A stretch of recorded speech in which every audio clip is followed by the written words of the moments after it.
Sponsored by the Big 98, Nashville's #1 for new country and the home of the Bobby Bones Show. We're so honored to have on the show Rock and Roll Hall of Famer, incredible guitarist, singer, songwriter, founding member of KISS, Ace Frehley. Ace, thanks for joining us. Eric, it's such a pleasure to be on your show. From what you just told me earlier before we went on the air, it's going to reach a lot of people in the South. You know, my mom's from North Carolina.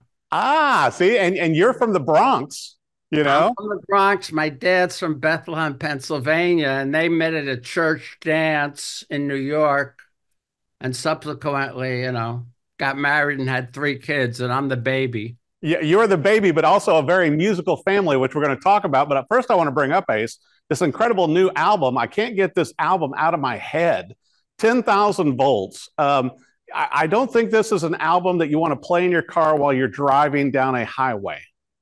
Because, I think you would have your foot in the gas. The title song alone, and we'll talk about the rest, with the other songs on here. Your voice sounds great. The guitar riff and everything just grabs you. How did this whole new solo album come about, Ace? Well, what's special about this album that I haven't done with any other albums is I had a co-producer, Steve Brown from Trickster, and me and him clicked immediately. When he sent me the first song, he was interested in recording with me. There was a line he sent me this song, and there was a line, like, it was halfway through the chorus, and it said, "Walking on the Moon." And I just said to him, listen, this song has to be called Walking on the Moon. Right. And, he came over to my studio, and we rewrote all the lyrics pretty much, and ended with Walking on the Moon. And from that point on, we just every time we got together, it clicked. If I couldn't come up with a word for a line in the verse or the chorus, right, come up with it, or we'd pull up the rhyming dictionary on the computer, and we'd find a word that would fit. Because in reality, most people, when they write songs, I don't think they think too hard about the concept of what you're talking about. You try to stay in the genre of what you're doing, but right. You want stuff to rhyme at the end of the verse, But also, you're so well known, Ace, for your incredible guitar licks. And what I especially noticed, with this album, compared to past albums that you've done with KISS and with Haley's Comments and everything, it's like it's almost like a love letter with some of these songs. But also, then you're making some statements. You've got, great acoustic guitar in here, besides your rock riffs. You even got a blues song. And then at the end with Stratosphere, you're kicking it with an instrumental. You're covering a lot of ground in 10,000 Volts with this one album. Well, if you're aware of all my previous solo records, everyone has an instrumental on it. It's right. kind of the thing fans expect, and I'm really happy. This is the shortest instrumental I've ever done on a record. Usually my instrumentals go to 5 or 6 minutes. Mm-hmm. But we decided to do less than more, and sometimes that works better, leaving people hanging. I think people are going to want more because I love the song. When I started listening to it, but once again, I was telling my producer when we got in studio, Ace, I still have 10,000 Volts playing in my head right now. Like on loop. So it's like the song is that catchy. And it seems like, and oh, look at that in your studio. Wow. That's it's like, 10,000 Volts. And it happens to be my fiance on the cover. And I was going to ask you too, because a lot of our viewers may not realize this, Ace, but you're an incredibly talented graphic artist also. And we're known for doing the lightning bolt on the guitar straps and even the KISS logo. Who did the cover for 10,000 Volts? Because it's kind of a nod to, growing up listening to you as a guitarist also, with KISS and everything. It's a nod to that, but then the music is so fresh. Who did the cover? Well, I didn't even know the name of the artist that came up with the cover. But, basically in my contract, it says I have approval of all artwork. So they kept sending me the artist rendering of the cover, and I kept making little changes. You know, sometimes I import it into Photoshop and make the changes in Photoshop, and Right. then send it back to the record company. And you know, it worked great. What's really nice about Monarch that I'm working with now, Yeah. you know, originally I signed with E1, and that worked very well for several years. Then E1 sold the company to Hasbro. Mhm. That lasted 6 to 9 months. And then the next thing you know, MNRK, Monarch Music, picked up bought out the company from Hasbro. But luckily, it's all the same people I knew from E1 that I'm still working with. So it makes it really nice because they know me, I know them, and we know how to work together. They know to expect of me. They know my stupid moods, so on and so forth. But it seems like, once again, with this solo album, Ace, with 10,000 volts, it seems like such a big splash. And particularly, as we all know, with Kiss winding up things this past year, and just charging in with this new album of fresh material, it seems like, once again, you're resurging with your music. Yeah, I was thinking the other day what Paul and Gene must be thinking.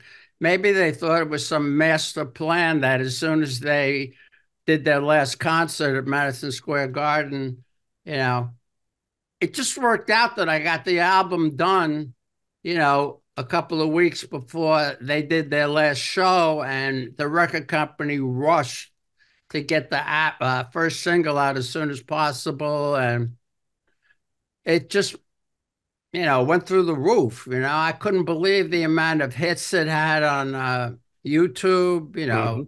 over 1 million Spotify. They hired a social media guy to do help me, promote myself on social media. I Yeah. never knew what TikTok was. You know, my fiance's stepkids use it all the time. It's more of a young person's format. But since we put that up, it hasn't been more than 4 weeks. I got over 1 million views. So it's just like, Wow. I don't understand what's happening, but something's happening. I think something's happening in a very positive way. I was going to bring Yeah. this up too, and we touched on it with your family, to where your entire family was musical. I mean, from your parents and everything, everybody in the family played piano, guitar, something. So, kind of as a teenager, it almost made sense for you, Ace, to gravitate into the music realm. But obviously, you took it further than all of the rest of your family. Well, I was the black sheep. My sister played piano and guitar. My brother graduated 10th in his class from NYU for classical guitar, Mm-hmm. which I used to tell him, Charlie, why are you playing classical guitar? Beautiful. I love it, but Right. there's no market for it. Right. Right. So, But also, I mean, how would your life have been different, Ace, if you hadn't answered that newspaper ad in 1973 with Paul and Gene looking for a guitarist? How would your life be different today? well, to be totally honest with you, when I was 15, I cut school and went downtown to see Mitch Ryder and the Detroit Wheels Oh yeah. because I was a big fan of Jim McCartney, the lead guitarist. I Mm-hmm. loved his solo work. And lo and behold, I had no idea, but the Who and the Cream were opening for them. Unreal. It Just was, un- I think it was even before their albums were released or they were just being released into the United States. We know what happened several years later. They became two of the hugest groups in America. right. But I got a chance to see them when they were just starting out, their very first tour, and it inspired me so much. There was always a little voice in my head because I always had long hair and dressed like a rock star. And, I was always playing in bands, and I demanded that the other guys in the band grow their hair or put on a wig or hit the highway. Yeah. Because I always felt that, image was so important. And so when I saw the Who wreck their equipment and light off smoke bombs, you know, even though Cream just kind of stood still and played, Right. their playing was so amazing Oh, that, I was mesmerized.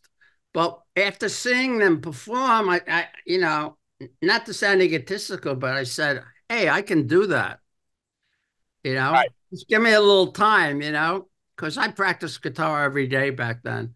And I really feel in my heart that if I wouldn't have answered that ad, I still would have ended up in a big group and Mhm. become very successful because I didn't have backup because I dropped out of high school. Eventually went back for my equivalency diploma. Right. And Yeah, but I mean, what an incredible story, though, also, Ace, to where, you know, once again, from seeing Cream and from seeing The Who, then, I always remember watching you, as a kid too, to where you had that swagger. It's like when you were on stage playing the guitar with your Les Pauls, the tricked out Les Pauls with smoke and all these things, triple pickup, triple humbucker guitars.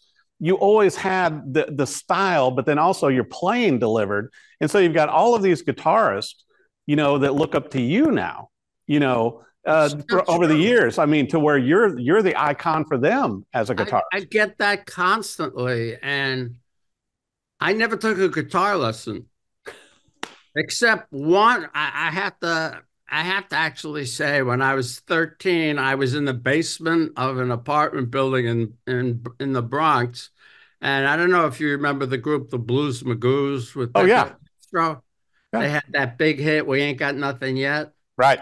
Well, I became friends with him, and he had a Telecaster, and he was playing some cool stuff, and he was playing bar chords. I didn't even at that juncture in my career, I didn't even know what bar chords were. So he taught me how to play bar chords. But other than that, I never took a guitar lesson.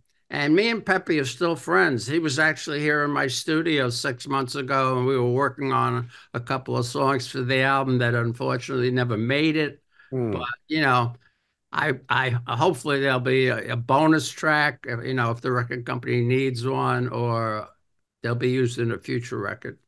Definitely. Well, and also to go from that though, Ace, and be, by Guitar World, one of the top 15 heavy metal guitarists in the world. I mean, you think about all the guitar magazine covers you've been on, everything that's been written about you and the music and everything. I've got to ask you this. Obviously, you're going to have a huge tour for 10,000 volts. I'm sure it's going to be an international tour. Are there any special guitars, pedals, or amplifiers that will be going out with you? I'm going to extensively tour in the United States. I just hired a new agent, BTE, Sullivan Biggs, and he has a lot of heavy metal bands. He handles, It seems like it might be a great time too, Ace, for a new signature model Les Paul. yeah, well, I'd like to put out the Black Beauty, Oh yeah, I think that's a good call.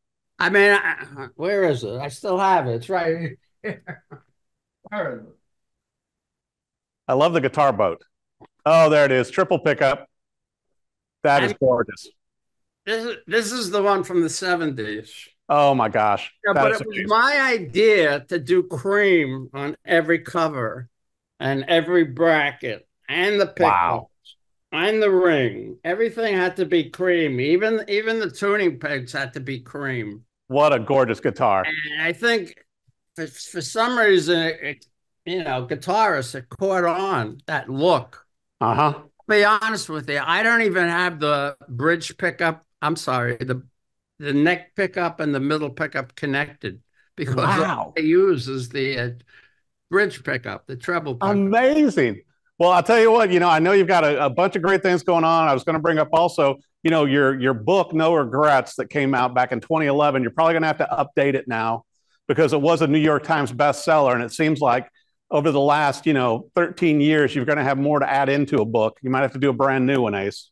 Well, I have a box filled with stories that I jotted down, which, I've been sober 17 years, so it's every year my brain clears up a little more and my memory starting to remember stories that I had forgotten about, and I'll jot it down on a napkin or a piece of paper. And I'm definitely planning on a second book Good. because there's just so many stories to tell that are hysterical. Many You'll have to incidents. come back on the show. We're going to have to do that. I'll tell you what, though, I'm so thrilled with this new album. I mean, I got to tell you, congratulations on 10,000 volts. I know the singles are rolling out. I'm sure more music videos.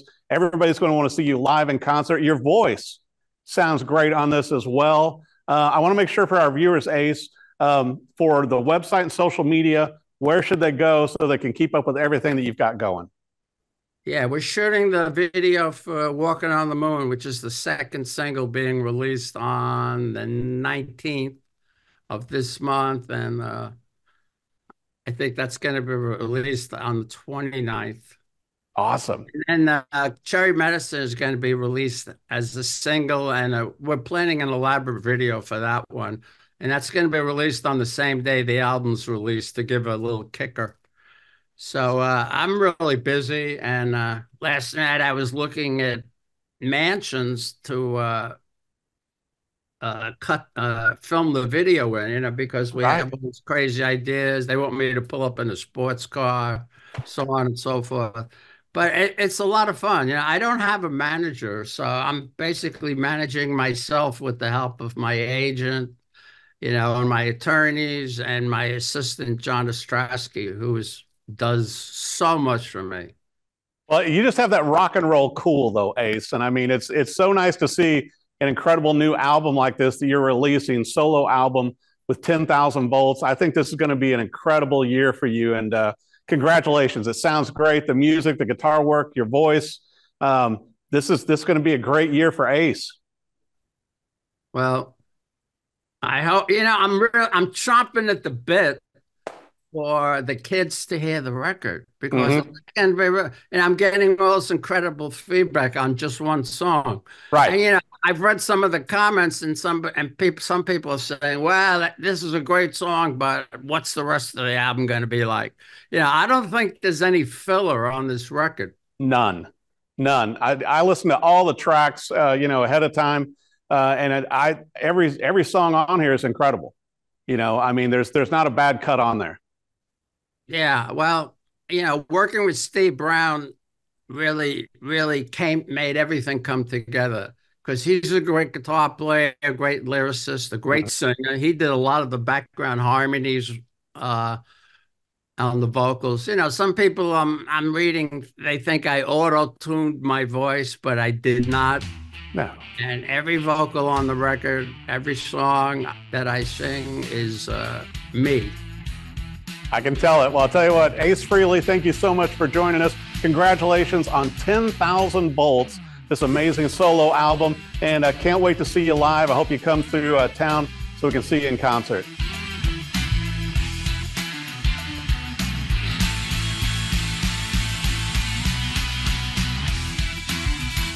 Sponsored by the Big 98, Nashville's #1 for new country and the home of the Bobby Bones Show.